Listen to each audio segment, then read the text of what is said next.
For years, Elvis Presley fans have questioned Pastor Bob Joyce's strange connection to the king.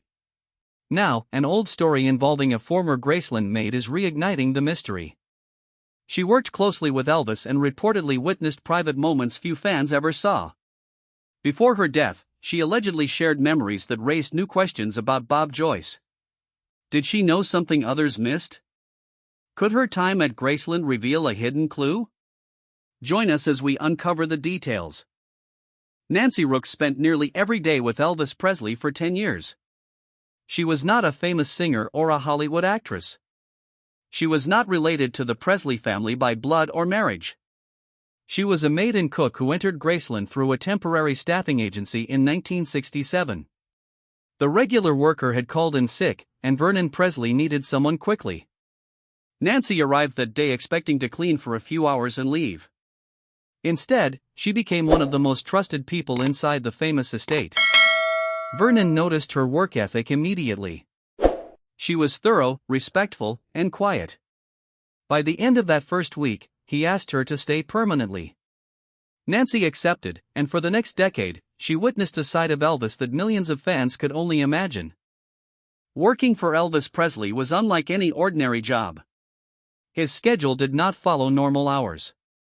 He often slept during the day and stayed awake late into the night. Sometimes he would not come downstairs until evening. Other times, he appeared in the kitchen at 3 in the morning looking for something to eat. Nancy learned to adjust her own life to match his rhythm.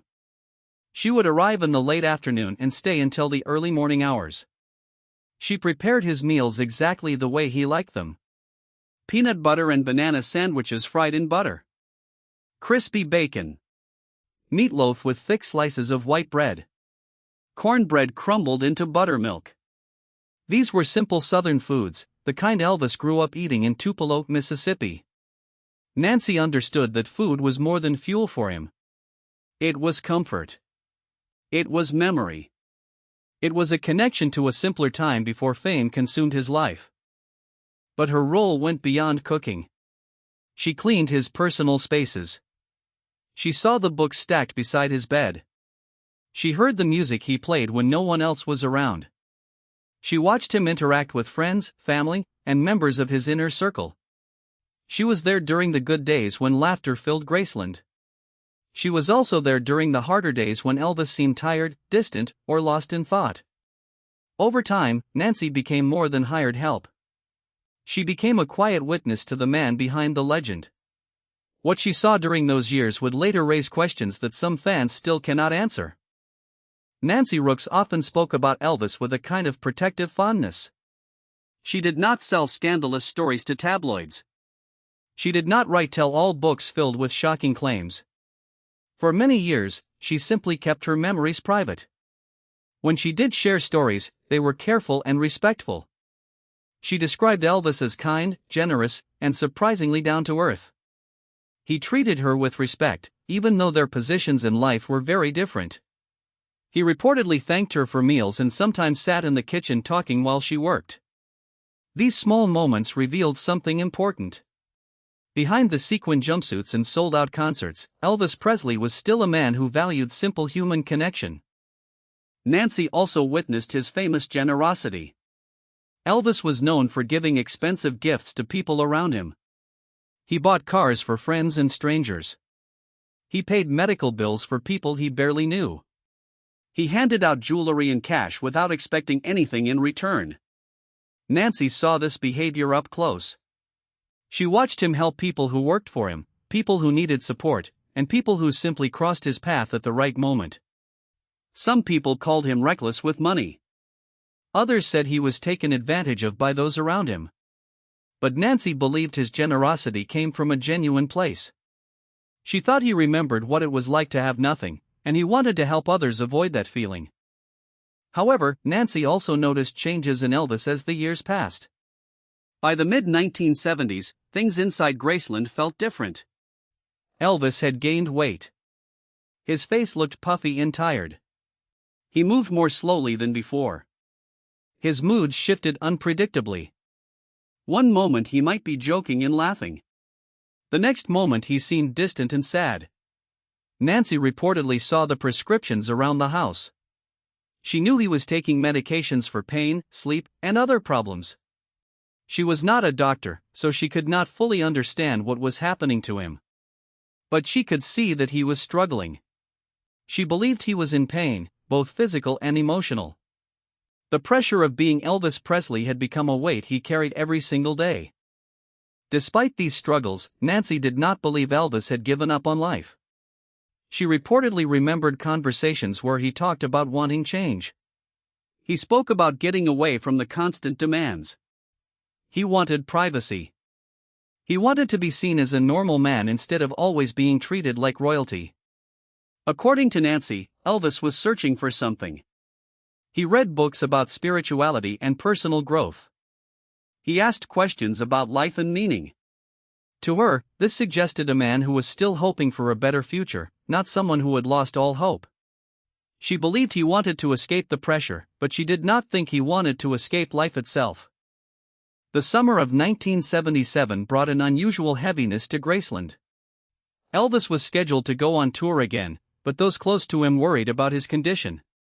Nancy Rooks continued her work, preparing meals and maintaining the home, but she could sense something had shifted. Elvis still came downstairs. He still talked with people. He still made plans. But there was a tiredness in him that went beyond physical exhaustion. It was as if the years of performing, traveling, and living under constant observation had finally caught up with him. Nancy watched him carefully during those final weeks. She did not know what was coming, but she felt that something was not right. On the night of August 15, 1977, Elvis returned home after playing racquetball with friends. This detail became important later because it showed he was still active and engaged just hours before his death. He was not bedridden or completely incapacitated. He had been moving around, laughing, and participating in normal activities. When he came near the kitchen, Nancy reportedly offered him food. She knew his favorites and could prepare something quickly. But Elvis told her he was not hungry. Instead, he asked for water. Another staff member brought him a plastic jug filled with cold water. Nancy watched as he drank it quickly, almost desperately. Then he said goodnight and went upstairs to his bedroom. That was the last time Nancy Rooks saw Elvis Presley alive. Hours later, Ginger Alden found Elvis unresponsive on the bathroom floor. Emergency workers arrived and tried to revive him, but their efforts failed. Elvis Presley was pronounced dead that afternoon at Baptist Memorial Hospital in Memphis. The official cause was listed as cardiac arrhythmia, essentially a heart attack. However, questions about his death began almost immediately. The autopsy revealed high levels of prescription medications in his system. Some people believed the drugs contributed to his death. Others argued that his underlying health problems were the real cause. Decades later, these questions remain unresolved. Different experts offered different explanations, and fans continue debating what really happened inside Graceland that August morning. For Nancy Rooks, the memory of that final interaction stayed with her forever. She replayed it in her mind countless times. Elvis asking for water. Elvis is drinking quickly. Elvis is going upstairs. She wondered if there were signs she missed. She questioned whether anything could have been done differently. But she also believed that Elvis's struggles were bigger than one moment or one night. She thought the pressure and pain had been building for years. In her view, what happened on August 16, 1977, was the tragic end of a long and difficult journey. Yet even after his death, strange experiences at Graceland made Nancy wonder if Elvis's story was truly finished. Nancy Rooks continued working at Graceland after Elvis died. The estate remained in the Presley family, and there was still work to be done. The house needed maintenance and care, even though its most famous resident was gone. Nancy often worked alone during quiet hours, moving through rooms that once echoed with Elvis's voice and laughter. It was during these solitary moments that she experienced things she could not easily explain. She reportedly said that lights in the trophy room would turn on by themselves. She would walk into a dark room, and suddenly the lights would flicker to life without anyone touching the switch. Then, just as mysteriously, they would turn off again. Nancy did not claim to be frightened by these occurrences. She simply accepted them as part of the strange atmosphere that had settled over Graceland. One particular incident stayed with her for years. She was resting near the display of Elvis's stage costumes, taking a brief break from her cleaning duties. The house was quiet and empty, or so she thought. Suddenly, she felt someone shake her foot, as if trying to wake her up. Nancy opened her eyes and looked around, but no one was there. She was completely alone in the room. Instead of being scared, she reportedly laughed about it. She joked that it must have been Elvis waking her up because she was supposed to be working, not resting. Whether these experiences were real, imagined, or simply the result of grief and exhaustion, Nancy believed they happened. She spoke about them calmly, almost fondly, as if Elvis's presence still lingered in the home he loved. These stories became part of the larger collection of strange tales surrounding Graceland and Elvis's death. Many fans refused to accept that he was truly gone. Some believed the official story contained inconsistencies. Others pointed to supposed sightings of Elvis in various locations after 1977. The conspiracy theories grew over time, fueled by the deep emotional connection millions of people felt toward him. Elvis was more than a singer to his fans. He represented youth, rebellion, romance, and a particular moment in American culture. Accepting his death meant accepting that an entire era had ended. For some people, that acceptance proved impossible. Then, years later, a new theory emerged that captured widespread attention. Pastor Bob Joyce, a minister in Arkansas, began attracting notice because of his striking resemblance to Elvis.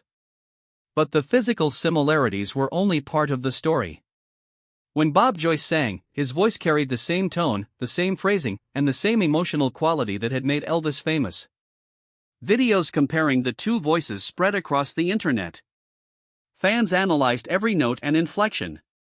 Some dismissed the similarities as coincidence. Others became convinced that Bob Joyce was actually Elvis Presley living under a new identity. The connection between Nancy Rooks and the Bob Joyce mystery may seem unclear at first. After all, Nancy died before the internet theory reached its peak popularity. However, her memories of Elvis during his final years provide context that some fans believe is important. Nancy described a man who wanted to escape. She remembered him talking about privacy and freedom from constant attention. She believed he was searching for a different kind of life. To those who think Elvis faked his death, Nancy's observations seem to support their theory. They argue that her memories show Elvis had motivation to disappear. Of course, wanting escape and actually staging a death are very different things.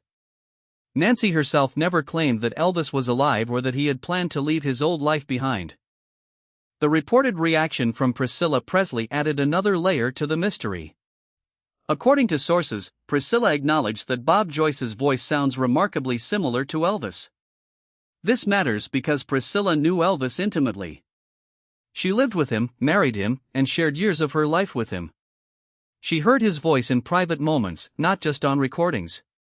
Her reported admission that the voices sound alike gave credibility to what many fans already believed they were hearing. However, acknowledging a similarity is not the same as confirming an identity.